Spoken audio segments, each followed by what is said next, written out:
welcome to semi-sunny Atlanta, Georgia, and the 15th Annual Conference of the National Institute for the Study of Transfer Students. Good afternoon, my name is Janet Marling. I serve as the Executive Director of NISTS, as well as the Vice President for Student Affairs and Enrollment Management at the University of North Georgia, the host institution for the NISTS. I mentioned that this is the 15th annual conference, which means that we have been consistently talking about transfer in this format for 15 years. Many of you have been talking about transfer much longer than that. Some of you are new to the transfer world, but as I was reflecting on this particular meeting, of course I thought back to meeting number 1. And guess what we were doing last night at this time? We were using the copy machine to copy 300 pages of every page in the book. We had a binder that was about this thick that we prepared for all of our participants, and I'm not sure that we even slept that night. But we were so incredibly excited to be bringing individuals, 300 of them, to the University of North Texas in Denton, Texas, to be a part of our campus community for that 2.5-day period. And look how we've grown. We've had our conferences in Texas. We had a conference in Florida. We've had a conference now 4 years in a row here in Atlanta, and we continue to grow because, as you all know, transfer continues to be a very important part of the higher education landscape. When we think about the last 15 years, we've certainly come a long way. Think about how transfers are now being seen in the media much more than ever before. If you think about some of the things that have changed over time, some of the stigmas attached to being a transfer student or the transfer process are being diminished. They're not completely erased, but they're being diminished. If we think about how community colleges are receiving their due credit for educating these students and bringing them along towards their academic goals and those goals of transferring on to receive their bachelor's degree, how very important is it that those institutions are being recognized for those efforts? When we think about state and national leaders focusing on how to do transfer better for their constituents, for their citizenry. That's such an important part of how we've progressed over the last 15 years. Thinking about how foundations are now providing funding for the study and the improvement of the transfer process. Whenever we think about transfer being discussed earlier in high schools as a viable pathway to achieving a degree, those were things that weren't happening 15 years ago. Transfer students are being valued for the experiences and the diversity that they bring to our college campuses. And more institutions are committed to training and providing professional development for their staff members as evidenced by the continued growth of this conference. We've come a long way in 15 years, but we are not yet there. There are still a lot of challenges associated with transfer, and that's what we're all here to discuss and to think through as we celebrate our successes. We know there are still challenges ahead. We all know that transfer is a very difficult process. We're dealing with individuals with varying backgrounds, varying types of experiences and credits that they're bringing to us, and complex institutions that don't have a singular way of admitting students and helping them along to their goals. We also see that many of our transfer students are first-generation students who aren't necessarily given the context to navigate the complexities of transfer, and we want to help them build that transfer capital. Successful transfer practices are most definitely reliant on partnerships. You must have willing partners at the institutional level to be able to successfully help these students transfer and transition between institutions. And finally, limited resources at our university and colleges make difficult decisions a part of the process as to how we support our transfer students. Many hearts are willing, but sometimes making those difficult resource allocations make it a challenge to figure out where transfer students fit into this picture. So as you can see, we've done many, many great things over the last 15 years. There's still lots of work to be done. So never fear, there's plenty for us to learn here in Atlanta. And in spite of these challenges and these successes and perhaps even some of the uncertainties related to higher education today, some of the challenges that our own students are facing on a regular basis, there's no doubt that it's gatherings like this that give us the confidence and the courage to move forward on behalf of our students and with our students in helping them to meet their goals. So I couldn't be more pleased that we are all here together to talk about transfer. As you all know, this is one of the times of the year where so many of you who don't have colleagues on campus who get to be in the same room. And what that translates into is a really neat energy that comes from being a part of this community for the next 2.5 days. And I really treasure and value that. So not only I hope you will be taking back new resources with you, but I hope you'll be taking back new collegial relationships and new information along that way. So as you think about what you're going to learn here, and then you integrate that back into your campus communities, I have a couple of challenges for you. Be the voice that consistently reminds your organization or your university that transfers matter and that they're an important part of the higher education landscape. I want to encourage you to identify those barriers to transfer student success and help eliminate those. Some of you may not have direct capacity to eliminate those, but you can help start those conversations. And those of you who are in policy positions, be thinking about those transfer students when you're making those plans. Identify and be diligent about supporting the processes that support your transfer students. And then help your colleagues to understand the significance of transfer, but more importantly, figure out that connection to what makes a difference in their professional world. How do transfer students make their lives easier? Or how do transfer students, how can you have that win-win situation where you're tapping into what matters to them as well as what matters to you as transfer professionals? We have a great 2.5-day program set for you, and I'm very much looking forward to learning from you as well as giving you opportunities to learn from one another. Before we turn over the program, I want to introduce a group of very special people. And if you will indulge me, and you can even turn to page 2 in your programs, this is our advisory board. And I'm going to have our advisory board members stand and be recognized. And I'd like to start with our founder and our senior fellow for the National Institute for the Study of Transfer Students, Dr. Benita Jacobs. You'll be hearing more from Dr. Jacobs very soon, and if the rest of the folks will stand and be recognized, we'll collectively recognize them in just a moment. So Trudy Burrs, Betsy Griffin, Stephen Handel, Dimple Jan, Rose Rojas, James Mantooth, Mark Allen Poisel, Barbara Tobolowski, Toya Younger, and Alfred Herrera. Please thank them for their service to NISTS. At this time, I'd like to turn the podium over to Dr. Andy Novobilski, a colleague of mine from the University of North Georgia who serves as our Chief Research Officer, to introduce our plenary speaker to you. Andy? Thank you. And so I have some written comments to help introduce Josh, but I want to first take a moment and say good afternoon to everyone. And then as to someone from the other side of the house, I have this informal survey I do. How many of you in here, like me, are a first-generation college graduate? This is a very, very impressive thing. And one of the things that we would do when I was chair or dean or provost, as an academic side of the house, in order to get parents, if they were in there with their students, to understand a lot of this has been through. But the last thing I want to do is to say thank you.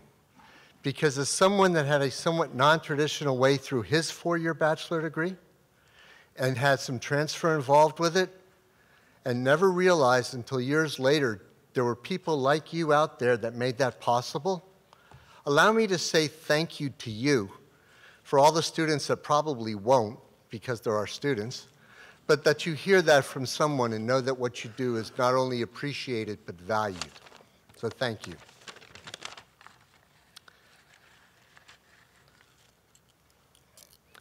So it was a few Mays back, and a group of us gathered around the table at the start of a year-long odyssey to learn about higher ed administration. The program leader's first comment was to point out that we were all type A individuals, and we were to learn to control our competitive urges.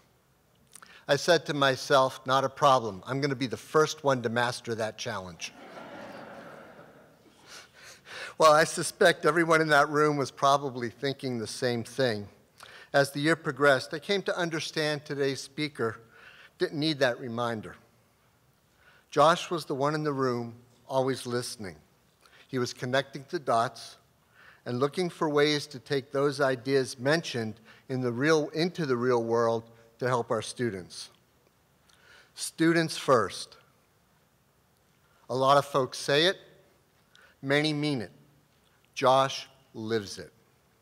Through his current work with the Aspen Foundation, past work with the Jack Kent Cooke Foundation, and other community-engaged organizations, Josh has taken an entrepreneurial approach to building communities that lead to improvements in educational outcomes and urban policies, which are two sides of the same coin of community renewal that is so needed right now. And it is so with immeasurable pleasure that I introduce to you my colleague Josh Wyner, Vice President and Executive Director of the College Excellence Programs at the Aspen Institute, and colleague, as we work to make college completion a reality for the transfer students we touch. Please join me in welcoming Josh to the stage.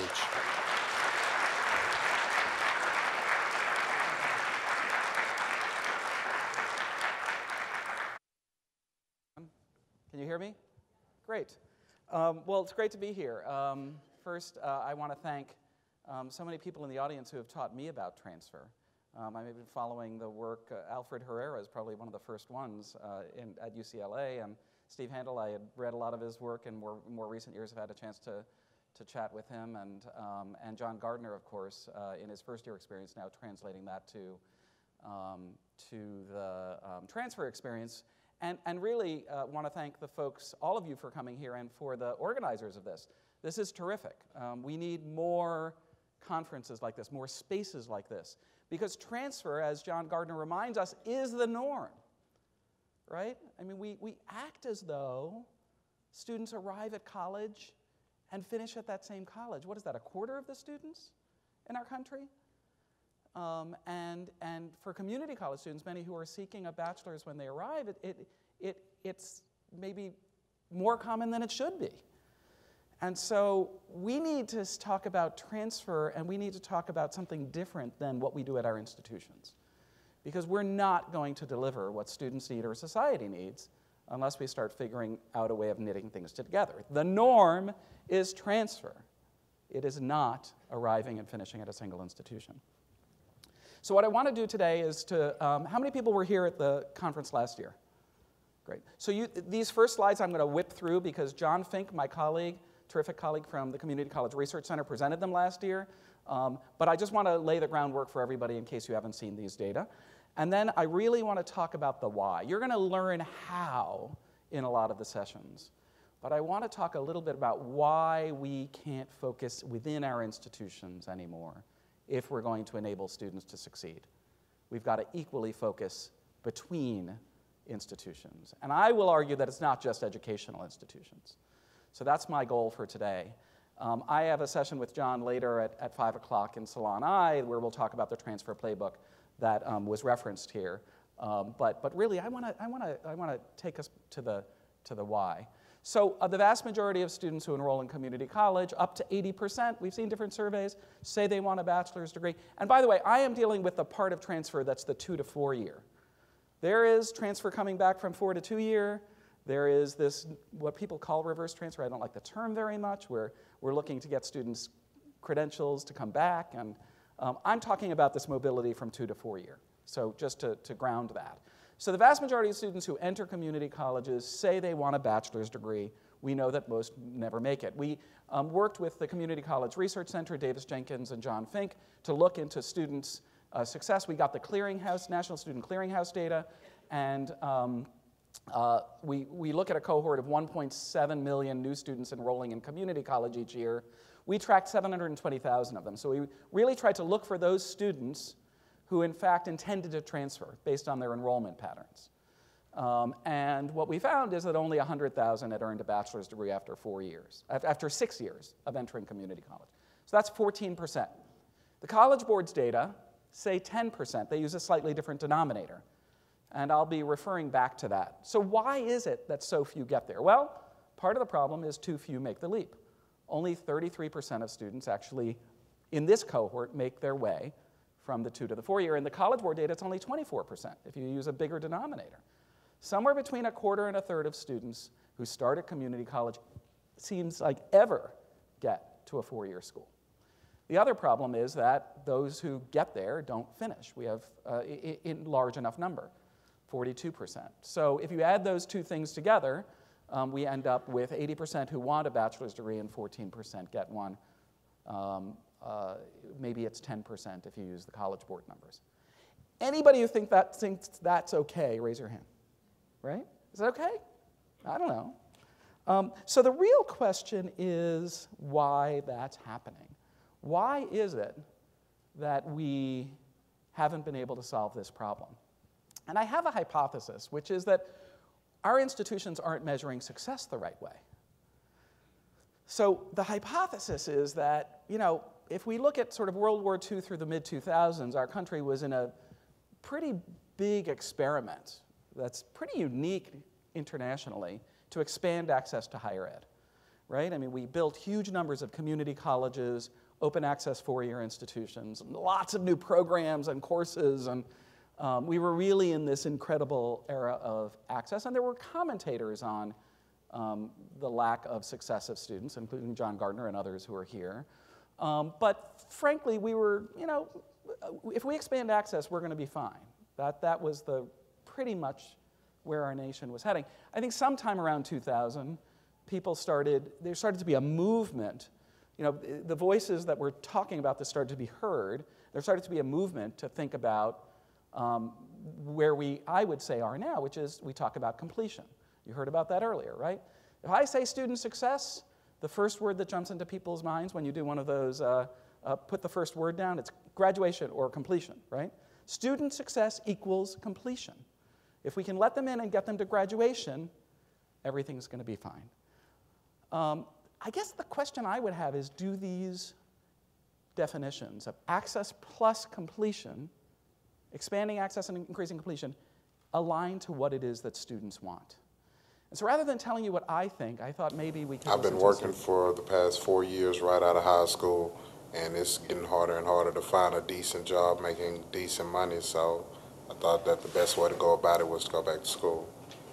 College has always been like a must-do in my house, so ever since I was younger, I wanted to be a doctor. The only way I knew how to do it was you have to go to school, we have to take the classes and stuff. But as I got older, I decided to change. I wanted to be a NBA agent. So you still had to go to college for that. So that's one of my dreams, to be in managing pro athletes like that. So I have to get an education. I'm trying to get my welding so I get a better job and take care of my family and show my little baby boy that if I can do it, he can do it too when he gets older. So, yeah. The more I got older, the more I felt like I needed to go to college. Especially seeing my dad work. He's been working out in the heat since he was about 18 years old. And, if he didn't go to college, he didn't even finish high school. And I think if he would have gone to college, and all that, he would have definitely been somewhere else in his life. And, the sun wears on you a lot, and, I want to be working inside. And if you go to college, I'm sure you're going to get a better job, so a better life. So I don't think we heard the word completion there once, and all of you who have run focus groups of students, they want to talk about that. Now, just to be really clear, completing a degree is much better than not. There's no doubt that we all need to work towards completion. I'm not arguing against that. But I think the question is whether completion's enough. And so when we work with community colleges, when they work towards associate's degrees, one of the questions, we have a fellowship program for future leaders, and we challenge them to look at the data on whether their associate's degrees in arts actually lead to good jobs. And in some places they do. But we've recently seen data coming out that say they don't. Right? An associate's degree in arts sometimes, in some markets, doesn't lead to a good job. Now, I am not one of those people who says, therefore, we shouldn't offer them. That's a silly conclusion. That's like saying because 10th grade doesn't confer on you the value of a high school diploma, we should just stop doing 9th and 10th grade, right? But it does tell you that you better do 11th and 12th. These degrees were not designed to confer independent value. They were designed to confer value with the next 2 years. So one reason completion isn't enough is if we only focus on completion as though every credential is the same, we're going to miss things. A credential in welding, an applied associate's degree that aligns to a job, that has great freestanding value. And associates of arts, maybe not in a labor market. And so when we focus on access and completion, we may be missing something really important. There's a second issue that really relates to that. So all of our structures, as we move into the completion movement, are aligned to getting students through the degree that we offer or the credential we offer. But a radically different kind of planning is needed if you know that students need subsequent education. And for those four-year colleges who are sitting here saying, this isn't me, there are some of your degrees that require a master's. So this may be you too. And if you know, if you're starting with the end in mind, if you're starting with what those students cared about, which is a job with family-sustaining wages, and by the way, that's not the only thing. I mean, especially now, we better focus on like whether we care about facts and the search for truth in our country, right? Through inquiry. No, this really matters. So I don't want to suggest it's the only thing. But what they were talking about was gainful employment, right? Was having a good job. And if what we're focused on is getting a credential and there's something at the other side of that, we all have to own it together. Because otherwise, you're going to let them run out of Pell before they ever get to the finish line. Otherwise, you're going to let them take the Gen Ed core in their first 2 years, when in fact, if they're in science or fine arts, they better start on their major earlier, or it's going to take them 5, 6, or more years to finish their degree. So all of the planning we do, if we focus on completion at our institutions, is not aligned to what students really want and need, and getting them to a place where they can enter the labor markets with a family-sustaining wage. Thirdly, is the notion of purpose. There's some really terrific research out of the Community College Research Center, and there's some other research as well that basically says that, students don't, we have these processes where students, anybody have the contract, you're going to sign a contract of purpose saying you're going to get a degree. Have you seen this? I don't know if any research on that that's shown that it's actually made a difference. I mean, maybe, can help students understand that where the end game is. But unless we connect students to what they care about, we're probably not going to motivate enough. Right? I loved what Janet said earlier, which is appeal to where people are. And if what students care about is a better life than they would have had if they had come to college, well, we better connect them to something that sounds more like that than a degree or a credential, a Bachelor of Science. What does that mean? What does that mean to those people who were just talking to and the other students? So I think connecting students to purpose is really furthered by thinking beyond the college itself. And then finally, I think this is among the most troubling things that came out of the research that we did is that this is not surprising to anybody here, but the patterns of both mobility, meaning making your way from a 2 to a 4-year credential program, and of completion track to, they track to race and income. We know that's true.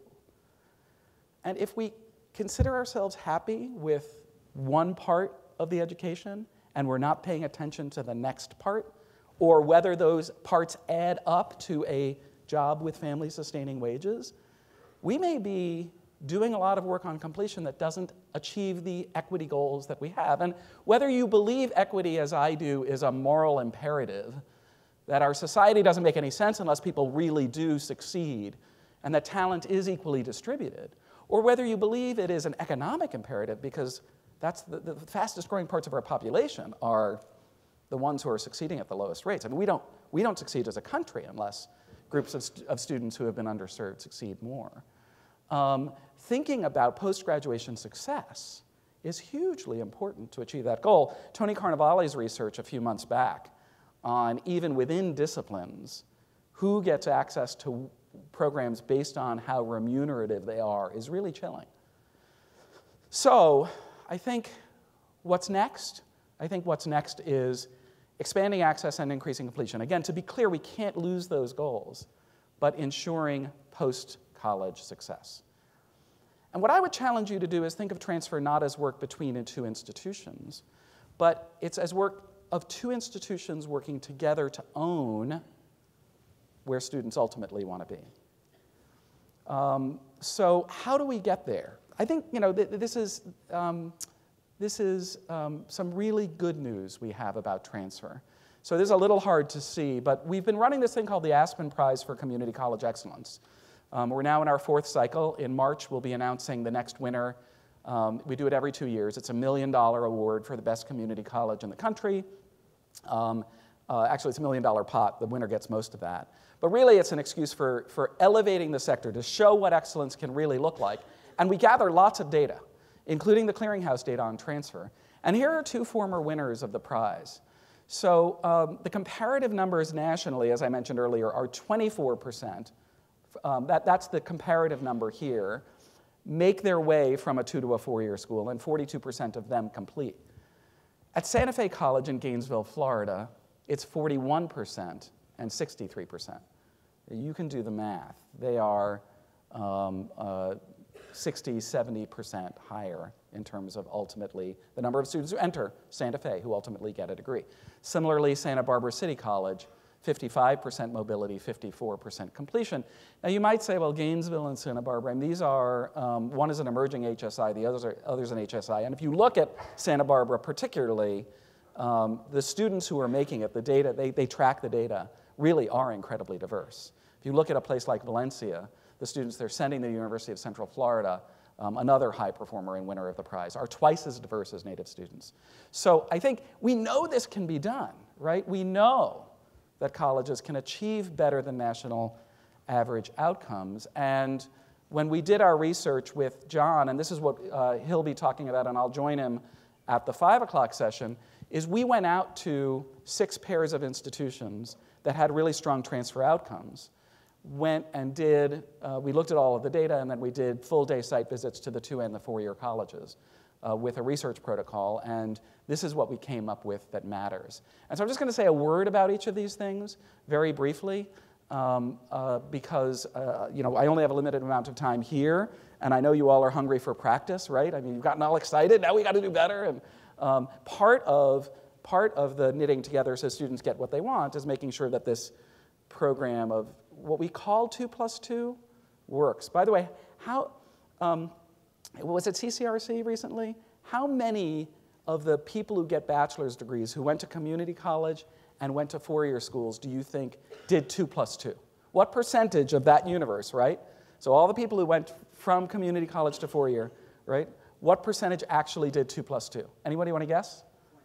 20%. 5%. Yeah, so you all know too much. It's 8. It's 8.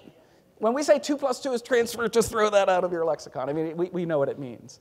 But this is what we found at these schools, which is, number one, you've got to prioritize transfer student success. So on your campuses, ask yourself the question, how many of the reports are enrollment reports? How much of it that's talked about? How much is graduation reports, retention and graduation and things that align, finishing gatekeeper courses, whatever that is? And how much is transfer? How many times do you look at the number of students who transferred and got bachelor's degrees? Do you even know that on your campus? If you're going to prioritize transfer, where that resides is in sharing the data and talking about it and figuring out how to fix it. But if you don't even know that the data is there, it's a problem. Similarly, how often does the president and the provost talk about that as a mission? If we're going to co-own this problem, this 10 to 14% problem, we've got to prioritize it. Secondly, creating clear program pathways by program pathways with high-quality instruction behind it. There's a really interesting tension between state policy, which can set some parameters, and institutional practice. Where we went, every institution was working closely with its 4-year school. We were in Washington State, where the transfer policies, anybody from Washington? Right, transfer policies are terrific. But Everett Community College and Western Washington, their practices are what made the biggest difference. They distinguished, even within a state with strong transfer, they were distinguished by results from others in a state with strong transfer policy. So you've got to create clear institution program maps that can be changed. You know, one of the real challenges is that we want four-year colleges to change their degree programs. The world of work is changing faster than ever before due to technology. And for lots of degree programs, even in the arts, right, we need to teach students something different that's going to require a change in technology. So degree programs at the four-year level are changing. If you don't have ways of regularly updating those and checking in with each other and sitting down and saying, do our program maps still work? That disconnect's going to grow. So this isn't a one-time thing to build program maps. It's a continuing thing. Thirdly, provide tailored transfer student advising. The best programs, I think of UMass Amherst, which has 6 dedicated transfer advisors. And if you want a degree audit at a 2-year school, that's, you can just send it over and they'll tell you what transfers and whether you're likely to get in. Right? Think about your transfer advising at the 2- and 4-year level. What do students want to know? Right? What do they want? How long is it going to take me to get my degree? How much is it going to cost me? Which means, are my credits going to transfer? Right? What program of study is available to me at this college? Think about whether you can do that. One exercise to go through is imagine that you're a student who wants to transfer in business administration. And imagine if you're at a 4-year school that you started at your biggest transfer partner. Go on their website, the 2-year college's website, and see if you can figure out what to take the first semester. Go on your website and figure that out, right? I mean, if you've got 30 or 40% transfer students and they can't get on your website and try to figure out what they should take at a community college, that's just one way of thinking about whether you're advising students based on what they need. Is there somebody they can talk to about that, a live person? And then finally, and I think maybe most importantly, is building these strong transfer partnerships. And it's embedded in all of this, but we felt it was really important to pull this out. We need new measures of community college effectiveness and of 4-year effectiveness that align to transfer. So for 4-year colleges, how many students do you take that are transfers? Number one, compared to the proportion of students in your state that are community college students. I don't know. And that's one way of thinking about it. But of the students you take, how many actually get a bachelor's degree? That's a clear measure. And are you tracking that regularly? And are you sharing that with your 2-year partners and looking over that honestly by program of study, by race and ethnicity? From the 2-year level, how many students transfer out to a 4-year school? Who are your major transfer partners? How much does it vary? One of the things we found in our research, and this is just these are the numbers, is that when you unpack that 42% number, you remember that, right? 42% of students who transfer actually get a bachelor's within 6 years of entry. It's in the high 30s and low 40s for public and private institutions, private nonprofits for the for-profits. It's 8%. How many of your students from a 2-year school are going to a school that has low graduation rates? What can you do about it? Build stronger partnerships? Direct them somewhere else? I don't know. What can you do about it? So, but sharing that information with your partners, the ones that you really want to work with, so that you can say, how can we make this better? How can we co-own the student success so that students make the leap and then succeed? So that, in fact, what those students want is what all students will get, which is a chance at a better life that, in many cases, require these multiple institutions to work together towards a singular, common goal, which is a bachelor's degree. We'll talk more about that later in our breakout session, but there are other terrific ones. I'm not trying to do too much advertising for that. There are others that I actually would love to be at while we're doing that, and you'll learn more about the how. But the one thing I'd leave you with is let's always keep track of the fact that transfer is really about getting outside of the institution and making sure that you're working across institutional types so that students get what it is that they want. I know you all are on the ground doing the real work. I've learned everything I know from coming to campuses like yours. And so thank you for caring so much about this and for spending a little time sharing with me what I'll learn from you, and hopefully this has had some benefit for you. So, thanks.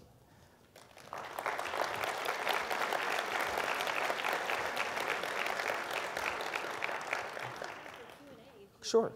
It's time for questions if anybody has any. So the question is whether community colleges should be held accountable for what happens to students after they leave and transfer, right? Whether they got a bachelor's degree. So accountability is an interesting thing. I mean, my work is very much in holding yourself accountable. So I think that every college president, provost, dean, faculty member, everybody, advisor, ought to be holding themselves accountable for whether students succeed after they leave. I believe that to be true. And if, there's some really tough circumstances, but if your students are not succeeding at a high rate, and you're not asking yourself the question, how can we change what we do to enable that, I think that you're not delivering what both the students need and what the community needs. So I believe, yes, I do believe that community colleges should feel accountable for whether students get a bachelor's degree. Whether their funding systems should or not, that's beyond. What I'm interested in is how do we help our communities on our campuses understand the importance of that, measure whether it's happening, and think about what we can do to make it better. So if we think it matters, if we think that enabling those students to achieve their aspirations matter, there are things you can do to make things better. You can create common goals with employers to make sure that students get jobs. You can create common goals across 2- and 4-year institutions and establish systems designed to enable you to improve. We've seen it can be done. So I guess I would flip the question, which is to say, if we know it can be better, and we know there are practices that can make it better, is it okay for us as practitioners, I'm not going to get into the accountability question of what should be measured and what shouldn't, is it okay for us as practitioners not to examine that and feel badly? Is it true that the 4-year school may not have done the right things to enable students to succeed? Sure. My experience when we went out and did our research is most 4-year schools don't know that they're doing the wrong things. They have processes in place. Processes where, frankly, departments are deciding what transfers in and what doesn't on a one-by-one basis from community colleges. They're making decisions entirely based on what they think is aligned and on program quality. I don't think anybody's meaning to do the wrong things, but that process is a terrible one in the end. It's terrible. You need some standards. You need to have some rules in place. Having transfer advisors in place.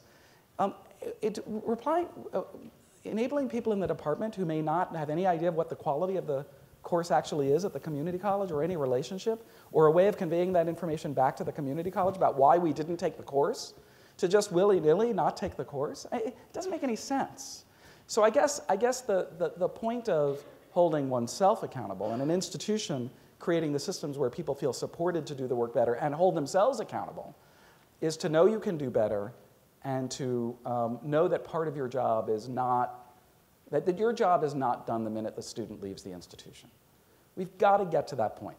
Whether state policy through funding mechanisms can create that, I'll leave to you. There's a big debate about whether that works. I do believe that the goal of that, which is to ensure that there's accountability for individuals within the institution, is the ultimate one. And whether it works or not, I think we can do things as practitioners to enable that. I know I punted a little bit on the question of accountability, but you have to tell me what the specific system is. Any other questions? Yes, here.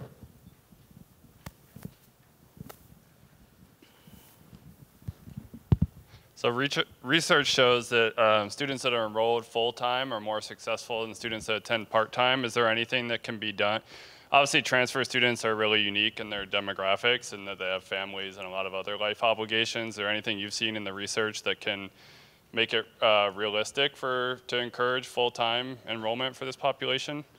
Yeah, I mean, there are states that are trying things like making anything over 12 credit hours free for students. So they're trying to create incentives for students to move towards true full-time status, meaning that if you went through for 4 years, you would get there. And there's some evidence in Hawaii that it seems to be making a difference, and some other places. I think the main idea is that intensity of credit accumulation really matters.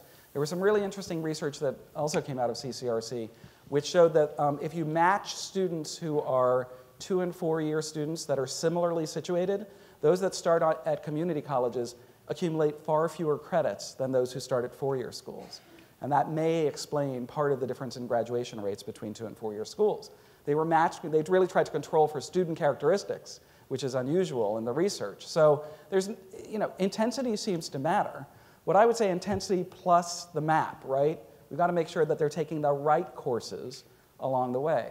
So I think if you could build program maps, and those program maps can be for not just full-time, but part-time as well, is important. And I think anything that helps students see that they're making progress ought to help. And intensity, it just, it stands to reason that if you can finish a 4-year degree in 4 years or 5 years instead of 6 or 7, that the chances that life won't get in the way go down.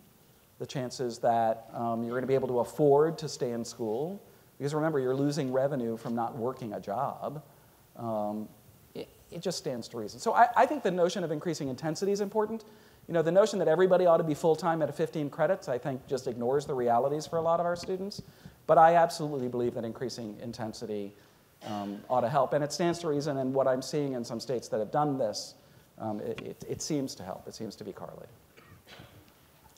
Hi. I have the microphone. I'm trying not to share my own biases on this, but come on, bring them on.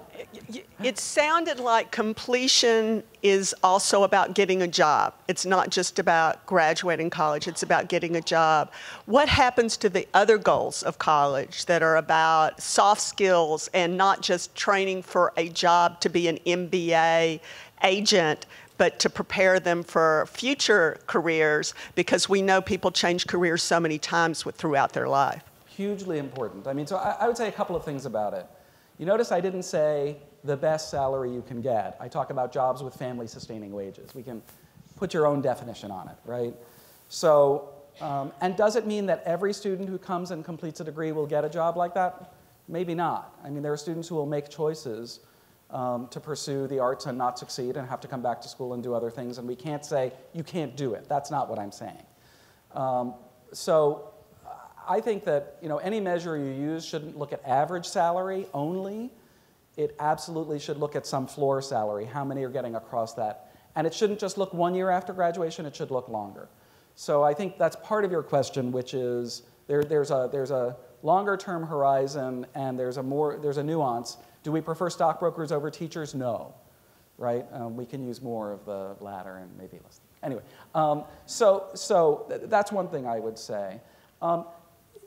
Look, higher ed and the values we hold about knowledge creation, and again, about the notion of inquiry leading to the capacity to know things and to question whether other people know things, has never been more important. I mean, I can't imagine a moment, it's certainly not in my adult lifetime, there's never been a moment where that's been more important. So the last thing I'll say about that, though, is that when you look at what employers look for, it's critical thinking as much as technical skills.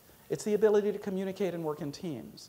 So there are a whole bunch of what you refer to as soft skills, I like to call professional skills, but we can call them whatever we want. I think what enables one to be a member of a community and a thoughtful member of the democratic process actually aligns very well to success in career, by and large. So we should not think of them as solely technical skills. We should not look at average salaries, but some baseline and whether that's working. And I think if we can focus on that set of things and we get better at those things, we will be fueling a stronger democracy, stronger families, and stronger communities. Yeah. Great. Thanks. Thanks.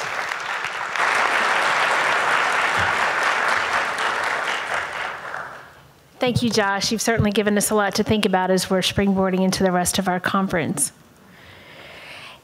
As we move into the next section of our opening, which is our awards section, we are thrilled to have with us the namesake of the Benita C. Jacobs Transfer Champion and Awards.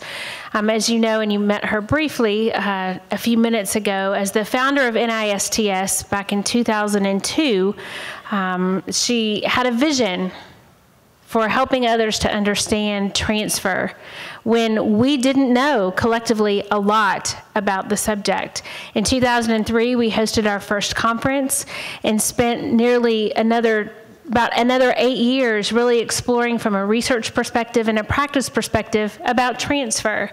In 2011, she left the Institute and the University of North Texas to become the first female president at North Georgia College and State University, which then the following year became the University of North Georgia through a consolidation with Gainesville State College. Since then, she's been successfully shepherding our institution through what you can only imagine has been an opportunity for great change and great opportunity for both the institution as well as the region in the state of Georgia. So if I could invite you all to help me in welcoming Dr. Benita C. Jacobs to the podium.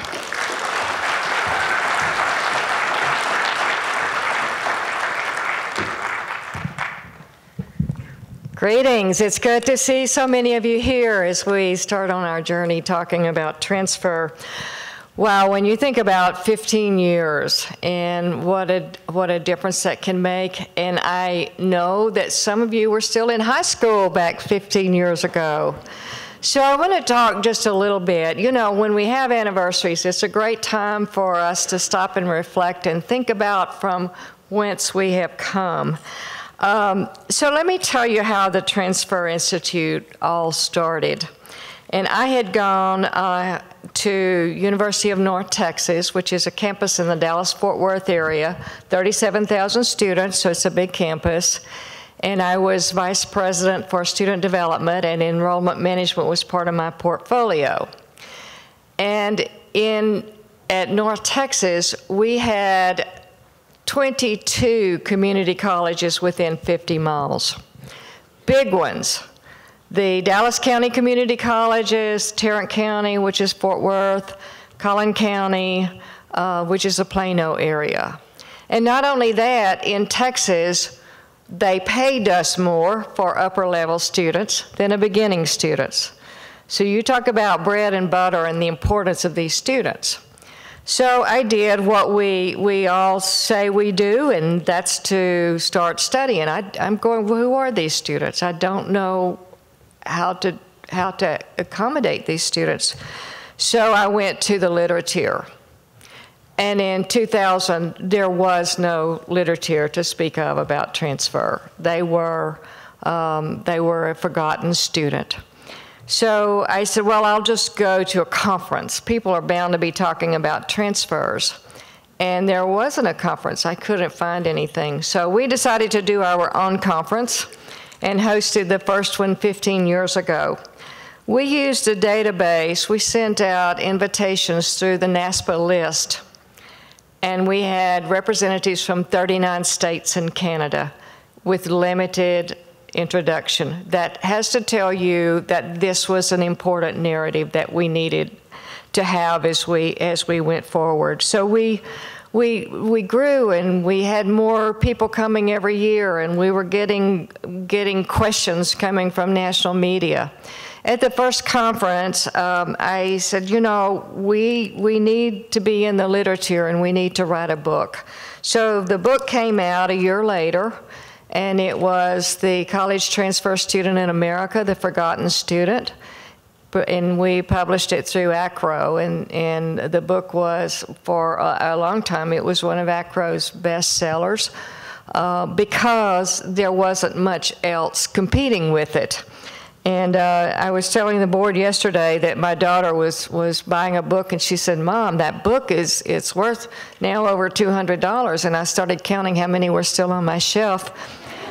And however, I was buying a book the other day, and it's down to a penny. So get it now while it's on sale. But it served a very important purpose in that we could start talking about transfer students. And we learned a lot as we went along, and I learned a lot through working with such a large transfer student body and some of the things about what works with transfer.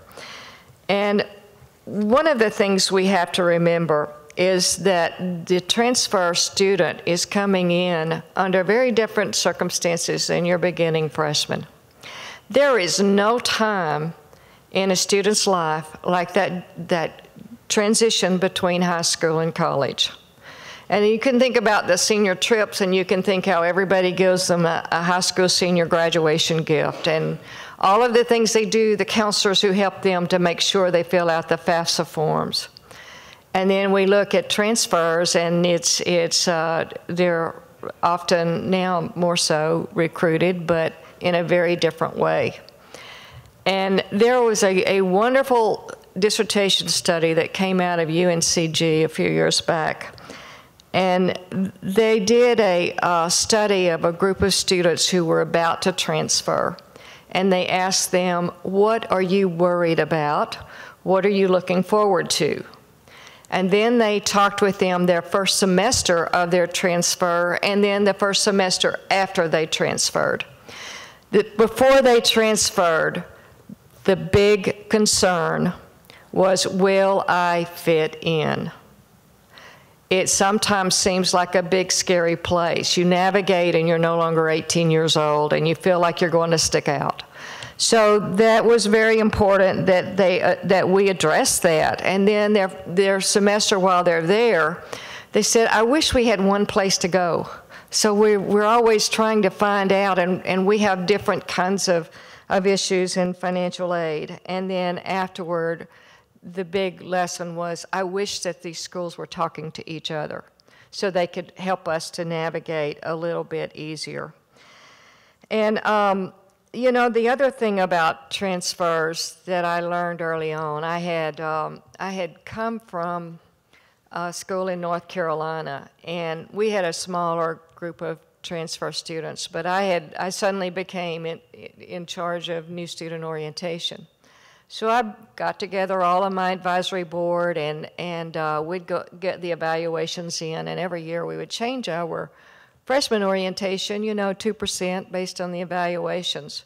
With transfer, every year we're throwing it out and starting over. You know, we provide this, and well, it's too long, we make it shorter, it's too short. Well, I want more of this, it's not that. And it was what I finally realized. I'm a Texas A&M Aggie. It may have taken me too long. Where are the Aggies? But finally realized that, that it's because transfer students are so diverse within themselves. They're very different, coming from a lot of different backgrounds. And let's face it, as orientation leaders, we get a lot of warm fuzzies when the freshmen come in. You need to go register for orientation. Great, where do I go? And your parents may want to come. Oh, yes, we wouldn't miss it. And you tell a transfer student, you need to go register for orientation. And what do they say? Why? Why? And I did a lot of speaking before I took the presidency, and I got more pushback on mandating transfer orientation than on anything else. They won't come to my school if I mandate it. So if the students are at risk, and we know they are, and if your orientation does what we say it does, how can you not mandate it and close the back door so they don't register early without it? How can we not? Because it makes the difference in these students navigating the system. But we just have to realize that sometimes transfer students are not as fun, they're not as warm fuzzy to us, and the freshmen give us those kinds of things. I'm going to tell a story that those of you who have been coming for 15 years have heard before, but it's such I think it just hits the mark so much that I'm going to run the risk of some of you checking your mail while I'm talking here. My husband and I have 3 children, and the first 2 were in and out of college and, you know, right on schedule, graduated on time, and then there was Scott.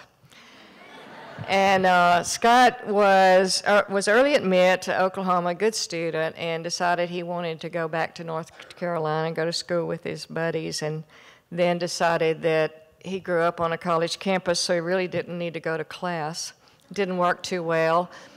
However, he was fairly consistent, but he did pass one course. And then the next semester, he had a really bad case of mono, and we just, this is not working. We just took him back to Denton. So you fast forward, about 5 years. He calls, he says, Mom, I'm ready to go back to school. I want to go to school at North Texas. Now, you have to realize that the admissions office at North Texas, given their location and the transfers, are good. They are good at working with transfer students. Remember, they're our bread and butter. And they have people assigned to work with transfer. They get them through the system. Tremendous respect for what they do. So Scott, I said, go by the admissions office. He goes by, and they said, oh no, your grades are horrible, and you have to be out of school 10 years.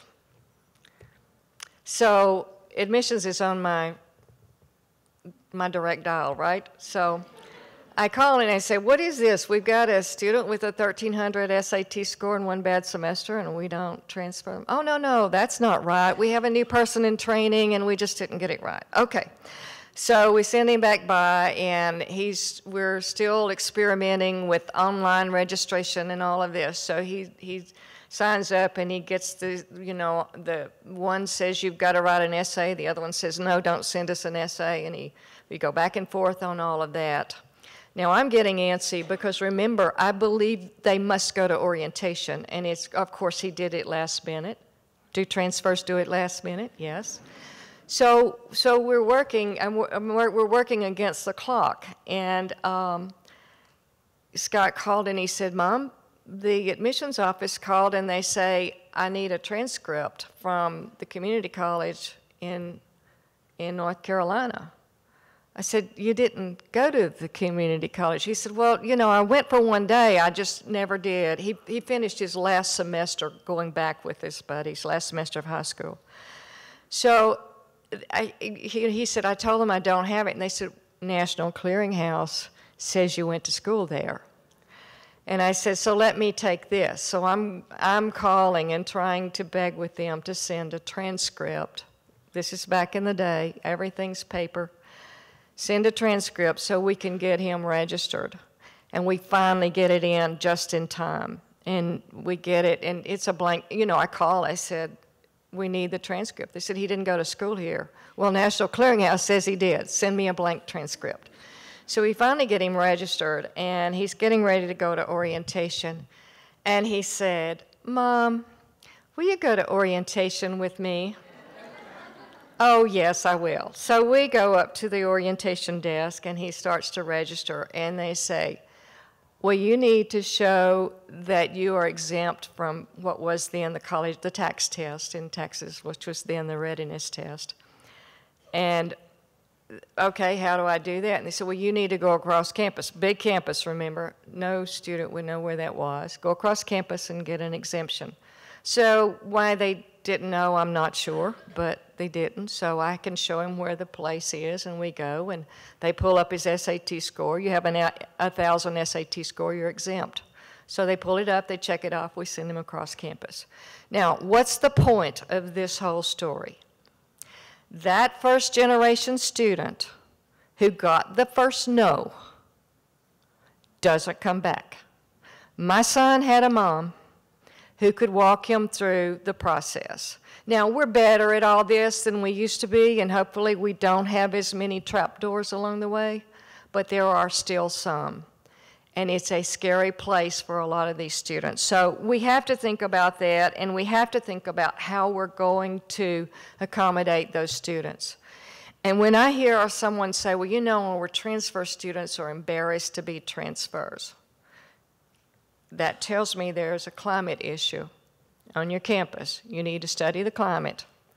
Right, John? You need to study the climate and see why students feel that way. We should honor these students as they come in. Do your, I know we had programs, we had transfer talkbacks. How do you find out about what they think about new student orientation? You buy a little pizza, you put them in a room, you ask them.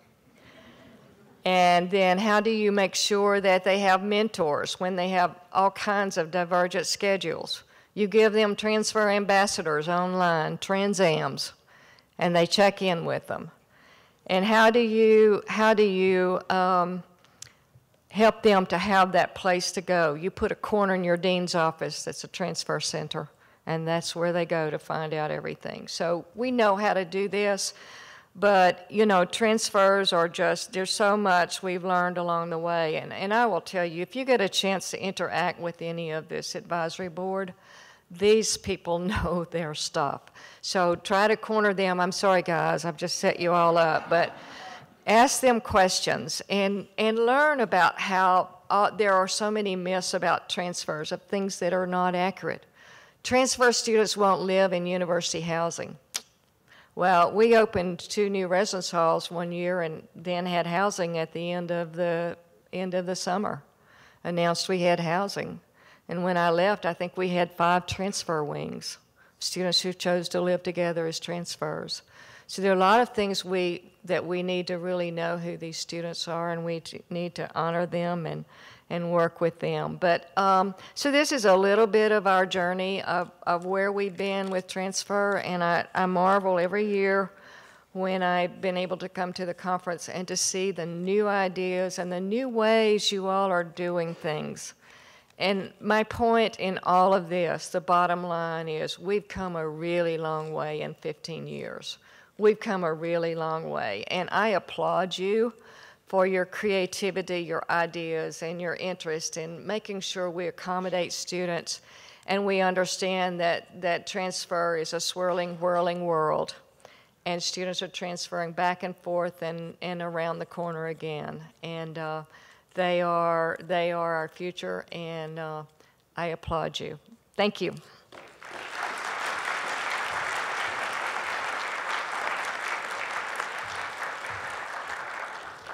How wonderful to hear about the history from the historian herself, so thank you. Well, let's move into recognizing those gems amongst us who have been bestowed with the Benita C. Jacobs Award, and we're going to start with the Transfer Champion Pinnacle Award, if you will. I'd like to invite all of you to turn to page 6 in your programs to learn a little bit more about these individuals. We'll be calling them to the stage, and if awardees, if you'll come to my right, your left, enter there. We've got the awards that we'll be presenting to you, and the awards start this side and go that way. And from there, you'll be able to hear a little bit more. We've got slides showing you a little bit more about each one of these students. Our recipient of the Benita C. Jacobs Transfer Champion Award is Ms. Charlene Stennard. Now, for those of you who don't know, Charlene has been in the field for quite some time. Please take an opportunity to look at her long history. But prior to retiring, she was the Director of Transfer Services at the University of Central Florida. You heard Josh mention Valencia Community College, and they were very closely with UCF. And Charlene and Mark Allen Poisel really blazed a trail with regard to transfer and serving those students exceptionally well. Most importantly, asking them what they needed and finding ways to provide that to them. And Charlene, we can't thank you enough for your service over the years, and we're thrilled that you are enjoying a wonderful retirement and can be consulting with all of us in how we are working with transfers. So congratulations, Charlene.